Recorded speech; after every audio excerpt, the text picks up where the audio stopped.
ఇప్పుడు కంప్రెసర్కు అంటే సెల్కాన్ కంప్రెసర్ మోటార్కు ఎట్లా ఫిట్ చేయాలంటే మనం ఫస్ట్ వచ్చేసి మనం ఈ పైప్స్ అనేవి ఇవి 12 inch pipes, 6 inch pipe, 4 inch, 2 inch pipes అనేవి ఇట్లా ఉంటాయి అన్నీ.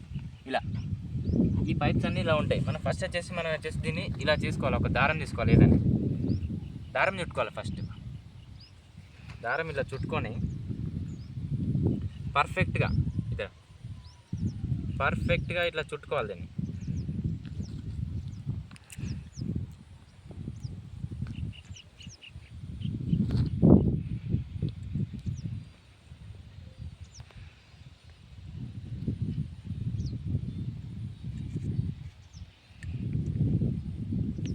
ఇట్లా పర్ఫెక్ట్గా చుట్టేసుకొని ఒకసారి మనం ఇట్లా చేతితోటి ఇట్లా రౌండ్ అన్నాం అనుకోండి, ఈ దారం అనేది ఊసిపోదు మనకి.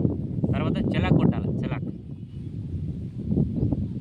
ఇట్లా మంచి పర్ఫెక్ట్గా బ్లాక్ మంచిగా పర్ఫెక్ట్ ఎంత బాగుంటే ఇది మంచిగా మనకు లీకేజ్ లేకుండా ఉంటుంది. ఈ దారం అనేది మనకు ఇది ఒక టెప్లాన్ లెక్క మంచిగా పనిచేస్తుంది. ఆ తర్వాత మనం దీనికి వచ్చేసి టెప్లాన్ కూడా కొట్టేసేయాలి. ఇట్లా కొంచెం రౌండ్స్ ఇట్లా టెప్లాన్ కొడితే ఏమైతే అంటే ఆ దారం అనేది కట్ అయినా ఈ టెప్లాన్ పోయి దాని లోపల ఆగుతుంది. అప్పుడు మనకి ఎయిర్ లీకేజ్ అనేది అస్సలకే రాదు. ఇందులో ఎయిర్ లీకేజ్ రాకుండా చాలా స్టాండర్డ్గా ఉంటుంది. ఎప్పటికైనా మనకు ఇది కరెక్ట్గా టైట్ కొట్టేసినాం అనుకోండి, టైట్గా చేస్తే ఎయిర్ లీకేజ్ రాదు. మనం ఎయిర్ లీకేజ్ వస్తే అది రిమూవ్ చేసి మనం పర్ఫెక్ట్గా మళ్ళీ ఇంకొకటి కొట్టుకోవాల్సింది, అంతే తప్ప దానికి ఎంసీలు పెట్టడము, వేరే ఏదన్నా ఎర్రర్ లైట్ పెట్టడం అవి పెడితే మాత్రం ఇది ఎయిర్కి ఎప్పుడు కానీ ఎయిర్ కింద అవి పనిచేయవు. ఎయిర్కి పర్ఫెక్ట్ ఉండాలంటే ఇలాంటి మెథడ్ చేస్తే ఎయిర్ అనేది చాలా పర్ఫెక్ట్గా అవుతుంది, పర్ఫెక్ట్గా సప్లై అవుతుంది. లీకేజ్ కాదు, అస్సలకే లీకేజ్ కాదు దీనికి. ఎందుకంటే అంత స్టాండర్డ్ ఉంటుంది. ఇప్పుడు చెలాకు అనేది ఎండిపోయాక చాలా గట్టిగా అయిపోతుంది. అంతే మనం పచ్చి ఉన్నప్పుడే దీనికి వచ్చేసి మనం ఈ జాయింటింగ్స్ అనేది పచ్చి ఉన్నప్పుడే చేసేయాలి. దీన్ని ఫుల్గా డ్రై అయిపోయినాక ఎండినాక చేసినాం అనుకో, అది చాలా స్ట్రాంగ్ అయిపోయి ఇరిగిపోతూ ఉంటుంది, సరిగ్గా ఉండదు. మళ్ళీ దీన్ని తీయాలంటే మనం డైరెక్ట్ పైప్ లైన్స్తో చాలా టైట్ అయింది అనుకోండి, కొంచెం హీట్ చేయాలి. హీట్ చేసి తీసినామనుకో సింపుల్గా వచ్చేస్తుంది. ఓకే చేయాలంటే ఇప్పుడు తర్వాత దీనికి డైరెక్ట్ మనం ఈ నుంచి డైరెక్ట్ మనం స్ట్రేట్గా ఇట్లా కానీ మనం స్ట్రేట్గా పెట్టుకున్నాం అనుకో, పైపు 20 ఫీట్ ఎక్స్టెండ్ అవుతుంది కాబట్టి మనకు అప్పుడు ఇబ్బంది అవుతుంది.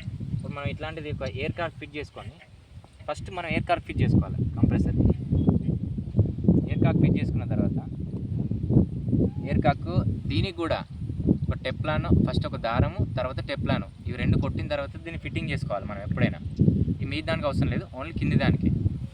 ఆ తర్వాత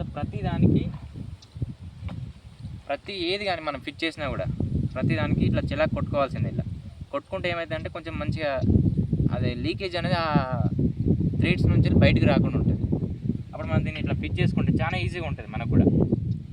ఇట్లా ఫిట్ చేసుకొని పైప్ నుంచి వేసి తీసుకొని ఫిట్టింగ్ చేసుకోవాలి సింపుల్గా.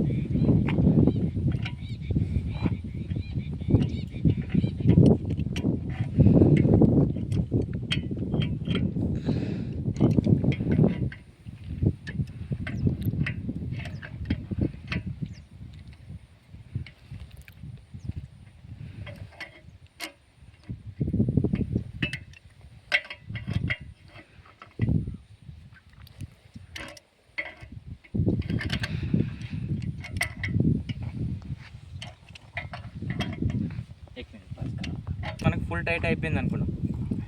ఇప్పుడు వచ్చేసి మనం ఫుల్ టైట్ చేసినాం అనుకోండి,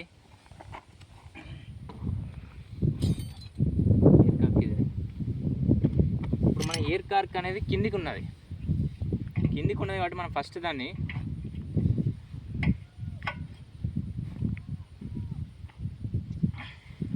ఇట్లా పెట్టేసుకొని ఫస్ట్ మీదికి పెట్టుకుంటేనే మనకు ఇది రన్నింగ్లో ఉన్నప్పుడు చాలా హీట్ ఉంటుంది, మనం ముట్టుకోలేము.